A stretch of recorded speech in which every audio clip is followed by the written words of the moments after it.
Hello बच्चों। और आ गया मैं आपके सामने और आज की जो क्लास है उस पर हम लोग बातचीत करेंगे कि भारत में राज्यों का गठन कैसे हुआ। राइट। तो भारत में राज्यों का जो गठन हुआ, आपको मैं बताऊं कि लास्ट वीडियो में हम लोगों ने ये पढ़ लिया था कि भारत के अंदर जो मतलब जो जो हमारा भारत है वो है क्या, भारत बना कैसे, भारत में राज्यों का गठन कैसे होता है, आर्टिकल 1 क्या है, आर्टिकल 2 क्या है, आर्टिकल 3 क्या है, आर्टिकल 4 क्या है, भारत राज्यों का संघ है तो कैसे है, और किसी भी राज्य के नाम में परिवर्तन में और उसके किसी राज्य के नाम में सीमा में परिवर्तन करना हो, किसी नए राज्य को शामिल करना हो, या अगर अगर अगर अगर हमने किसी दूसरे देश की जमीन को जीत लिया है और उसको भारतीय राज्य क्षेत्र में शामिल करना हो, तो भाई साहब ये अधिकार संसद के पास है। आर्टिकल 3 में प्रावधान है कि संसद जो है विधि बना करके कानून कानून के द्वारा जो है उन राज्यों को शामिल करेगी या उसके नाम में परिवर्तन करेगी, या जो भी आर्टिकल 2 में दिया वो सभी काम संसद करेगी विधि बना करके कानून के द्वारा। और आर्टिकल 4 कहता है कि जब भी संसद कोई ऐसा काम करेगी तो इसको संवैधानिक संशोधन नहीं माना जाएगा। ये बात आपसे मेरी हुई थी लास्ट टाइम जो है, जब यहां से मेरी बात जब छूटी थी, तो हम लोग अब यहां से आगे बढ़ने के लिए जा रहे हैं। जरा देखते हैं हम लोग कि हमारा जो देश है उसमें राज्य बने कैसे, कौन से राज्य कब बने, उनका गठन कैसे हुआ, इन बातों को समझना है। तो बच्चों अगर आज जो है अगर आज हम एक रफ डायग्राम देखें तो आज आपको पता है कि भारत के अंदर जो कुल राज्य हैं, कुल राज्यों की जो संख्या है आज 28 राज्य हैं भारत के अंदर। और 28 राज्यों के साथ साथ जो है 8 हमारे संघ राज्य क्षेत्र हैं इंडिया के। लेकिन क्वेश्चन ये है कि क्या जब भारत बना पहली बार तो क्या भारत के अंदर तब भी इतने ही राज्य थे? क्या यही सारा प्रावधान था, या इसमें कुछ जो है कुछ मूलभूत बदलाव किया गया था, या कुछ बदलाव हुए हैं, या कुछ नए राज्य बाद में बने हैं? तो इन बातों को आज हम लोग को समझना है। एक मैं रफ फिगर आपके सामने बना रहा हूं, एक रफ डायग्राम बना रहा हूं इंडिया का, और वहां से हम लोग जो है चीजों को समझने का प्रयास करेंगे, शायद हम लोग थोड़ा सा आसान हो जाएगा। जैसे अगर आप देखें,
अरे यार तुम लोग,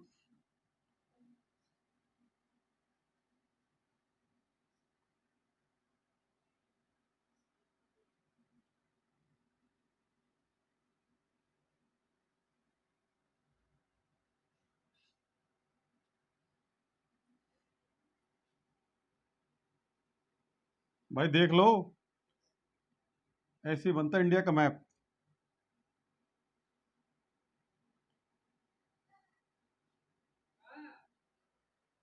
ये थोड़ा कुछ ज्यादा बाहर हो रहा है, इतना बाहर नहीं जाना चाहिए।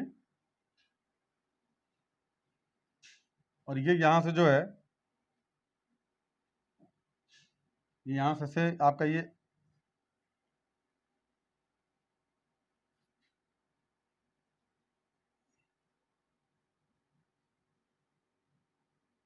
और ये कुछ इस तरह का जो है हमारा इंडिया का मैप है, एक रफ डायग्राम बच्चों ये।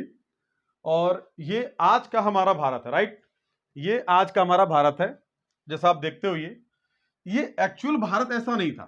ये भारत जो है ये आजादी के बाद 1947, 15 अगस्त 1947 के बाद जो है, अगर आप देखोगे तो ये भारत आपको कैसा दिखाई देता है। हालांकि उसके बाद भी उन्हें सिक्किम को मिलाया भारतीय क्षेत्र में, ये सिक्किम का क्षेत्र नया बना।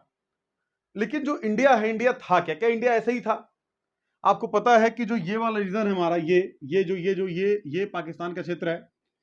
पाकिस्तान के साथ ही जो बाउंड्री बनी है, ये जो सीमा बनी है, ये हमने रेडक्लिफ समिति की रिकमेंडेशंस पे, यानी कि जब माउंटबेटन योजना आई थी, तो माउंटबेटन योजना के तहत एक रेडक्लिफ समिति का गठन हुआ, उसने भारत और पाकिस्तान के बीच बाउंड्री का निर्माण किया। तो आज ये बाउंड्री आपको ऐसे दिखाई देती है। लेकिन अगर आप यहां से आप इसको लाइन को हटा दो, तो भारत कुछ ऐसा था।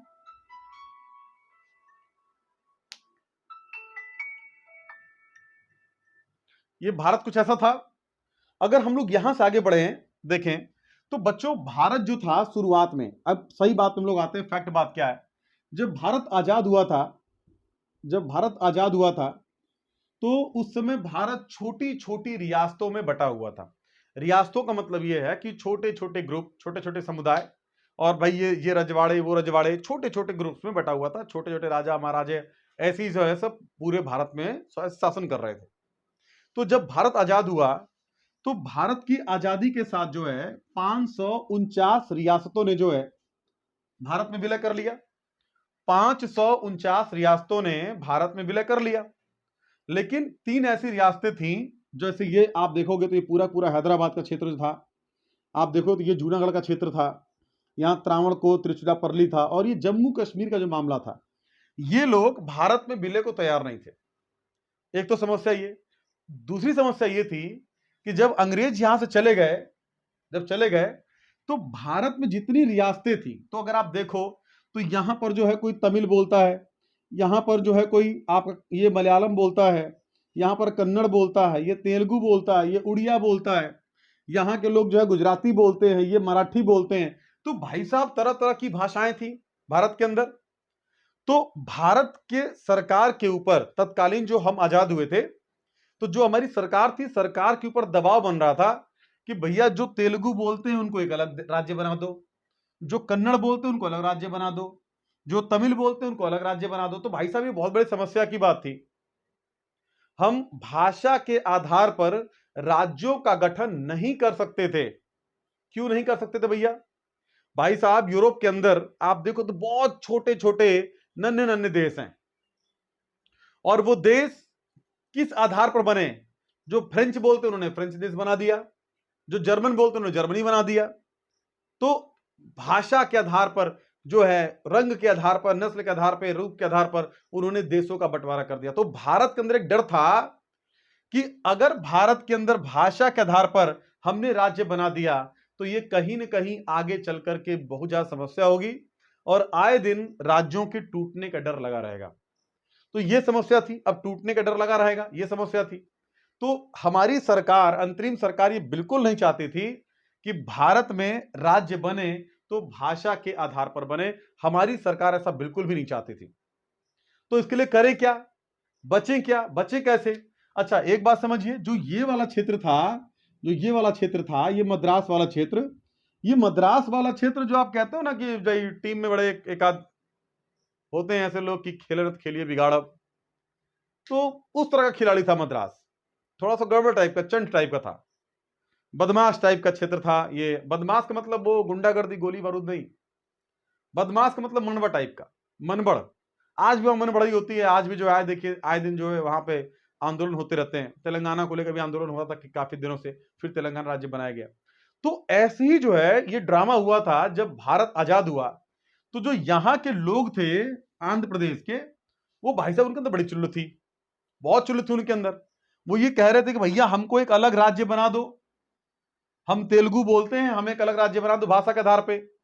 और तत्कालीन समय में संविधान सभा के जो अध्यक्ष थे, राजेंद्र प्रसाद जी थे। हमने बाद में उनको चल के राष्ट्रपति उनको राष्ट्रपति चुना हमने। लेकिन राजेंद्र प्रसाद, जवाहरलाल नेहरू, सरदार वल्लभ भाई पटेल, या जो भी हमारी अंतरिम सरकार के सदस्य थे, वो कभी नहीं चाहते थे कि ये तेलुगु जो है भाषा के आधार पर, तेलुगु भाषा के आधार पर आंध्र प्रदेश एक राज्य बने। वो नहीं चाहते थे, ये उनके मन की बात थी। लेकिन मन की बात थी तो इस बात को लागू कैसे करवाएं? जैसे ही कहते कि भैया नहीं बनेगा, नहीं बनेगा, हो आंदोलन शुरू, हंगामा शुरू कि भैया राज्य बनाओ, राज्य बनाओ, राज्य बनाओ। तो देश के अंदर आंदोलन की बड़ी समस्या थी। तो उन लोगों ने कुछ बनाई स्ट्रेटजी, हालांकि ये स्ट्रेटजी जो उन्होंने बनाई, तो आपको पता होगा कि एस के धर जो हैं, एस के धर पूर्व न्यायाधीश थे। एस के धर पूर्व न्यायाधीश थे और इनके अंडर में एक समिति बनाई गई, उसको बोलते हैं एस के धर कमेटी। जून 1948 में, जून 1948 में इसका गठन किया गया। जून 1948 में, जब भी रिकॉर्डिंग करो यार, ये जो है कॉले वॉले आती रहती हैं, थोड़ा डिस्टर्ब होता है मामला, लेकिन कोई बात नहीं, इट्स ओके, जिंदगी ने दिए बहुत धोखे, इट्स ओके, इट्स ओके। बच्चा पार्टी में आपसे कह रहा था कि ये भाई साहब जो एस के धर थे, तो जून 1948 में, जून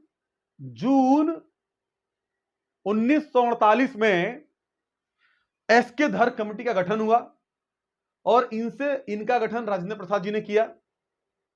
राजेंद्र प्रसाद जी हमारे पूर्व राष्ट्रपति, माननीय पूर्व राष्ट्रपति, उन्होंने इनका गठन किया। और एस के धर ने कहा कि देखो राजेंद्र प्रसाद, अगर तुमने बेटा भाषा के आधार पर राज्यों का गठन किया तो भारत का टूटना तय है और भारत के लिए तमाम समस्या होगी। तो एस के धर कभी नहीं चाहते थे कि भाषा के आधार पर भारत में राज्य बने, तो उन्होंने साफ मना कर दिया। उन्होंने कहा कि देखो, प्रशासन की सुविधा के अनुसार आप राज्यों का बंटवारा करो, भाषा के आधार पर मत करो। अब जब ये बात सुनी, यहां पे हंगामा शुरू। तो भाई सरकार ने सांत्वना देने के लिए एक फिर नई समिति बनाई, ये चेक करने के लिए, इन लोगों को समझाने के, रुको रुको रुको, इसने जो कहा है हम चेक करते हैं सही कहा है कि नहीं कहा है। तो भाई साहब यहां पर एक फिर समिति बनी, जेवीपी समिति। अब भैया ये जेवीपी समिति क्या है? तो जवाहरलाल नेहरू, वल्लभ भाई पटेल और पट्टाभी सीतारमैया, पी से पट्टाभी सीतारमैया साहब, इन तीन लोगों की कमेटी बनी। और इस कमेटी का काम यह था, यह चेक करना था कि जो एस के धर ने कहा है, एस के धर ने जो कहा है वो ठीक कहा है कि नहीं कहा है। तो इन लोगों ने जब इसकी जांच की तो इन्होंने यही पाया कि एस के धर बिल्कुल ठीक कह रहे थे और भाषा के आधार पर राज्यों का बंटवारा नहीं होना चाहिए। तो इस समिति ने भी इनकी बात को मोहर लगा दी बेटा। और जब मोहर लगा दी तो इस बात पर जो है, यहां पर एक था, एक नेतृत्वकर्ता आंदोलन का, जिसका नाम था श्री राम मुल्लू पोट्टी। क्या नाम था भैया? श्री राम मुल्लू पोट्टी। तो जो श्री राम मुल्लू पोट्टी है, श्री राम मुल्लू पोट्टी, इसने कहा कि भाई साहब राज्य तो हम बनाएंगे, और भाई साहब जिद पड़ गया ये। अब भैया ये व्यक्ति जो है 58 दिनों तक, 58 डेज तक कुछ नहीं खाया पिया, बिल्कुल पानी नहीं पिया, जिद्दी आदमी, जिद पड़ गया। और जिद पड़ गया तो 58 दिनों के बाद राम नाम सत्य हो गया इसका। और जैसे ही राम नाम सत्य हुआ तो भाई देश पर तमाम प्रकार का दबाव था, सरकार के ऊपर दबाव था। आनन फानन में दिसंबर 1952 में इनकी मृत्यु हुई और 1953 में आंध्र प्रदेश को भाषा के आधार पर देश का पहला राज्य घोषित कर दिया गया। तो भारत के अंदर जो पहला राज्य बना भाषा के आधार पर, वो राज्य कौन सा बना? आंध्र प्रदेश बना 1953 में। क्वेश्चन पूछता है कि पहला भाषाई आधार पर बनने वाला राज्य कौन सा है, तो कौन सा होगा बच्चा पार्टी? ये होगा कौन सा? आंध्र प्रदेश। और आंध्र प्रदेश किससे काट कर बना? मद्रास से। पक्की बात है ये। 1953 के बाद डॉक्टर राजेंद्र प्रसाद और जवाहरलाल नेहरू, अब भाई साहब इनका दिमाग हिल गया। इन्होंने कहा कि अब एक राज्य का गठन हो गया है तो 100% ये बात फिक्स है कि अन्य क्षेत्र के लोग भी भाषा के आधार पर राज्यों की मांग करेंगे। भैया उनके देहला तो हमके काहे नहीं, जब तू उनके बना देला नया राज्य तो हमके काहे नहीं। तो इस बात पे लोग घबरा गए और घबराने के बाद जो है 1953 में, 1953 में, ये पाकिस्तान है भाई साहब, 1953 में फजल अली साहब को बुलाया गया। ये फजल अली साहब आए, और इनकी अध्यक्षता में एक आयोग का गठन किया गया।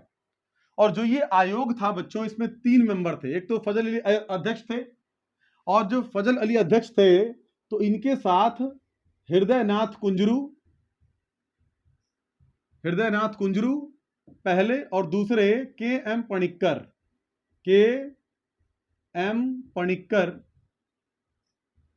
ये जो हैं ये 3 लोग मिल करके और इन्होंने फजल अली आयोग का गठन किया।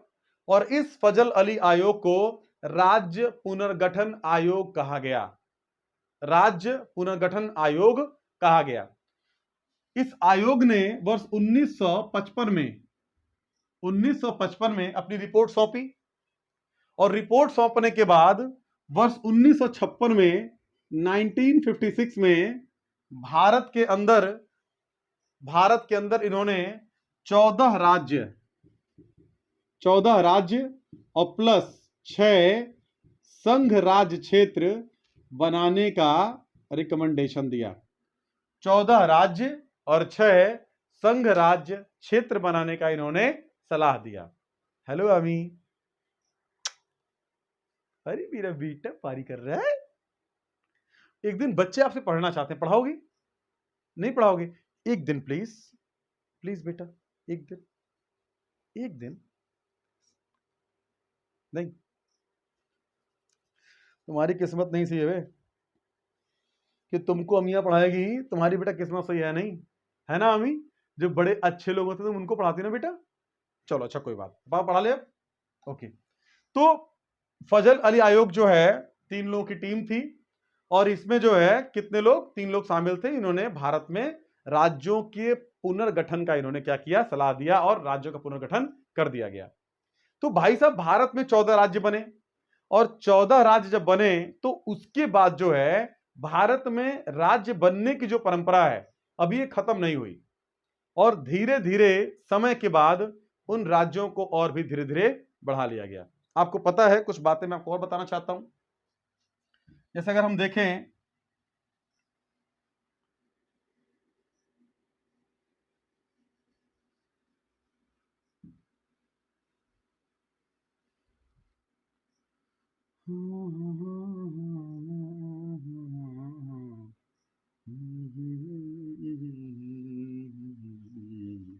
दिल दिया है जा भी देंगे वतन तेरे लिए।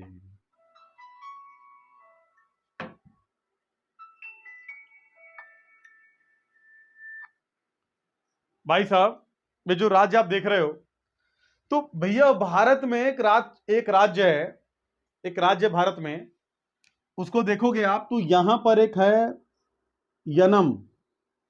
यनम है, उसके नीचे देखो कराईकल है, यहां पर पुडुचेरी है, और यहां पर माहे है।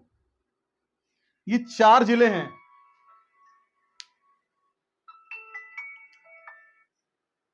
ये 4 जिले हैं। ये 4 जिले जो हैं आप देखोगे तो ये पहले पुर्तगालियों के अधीन थे, सॉरी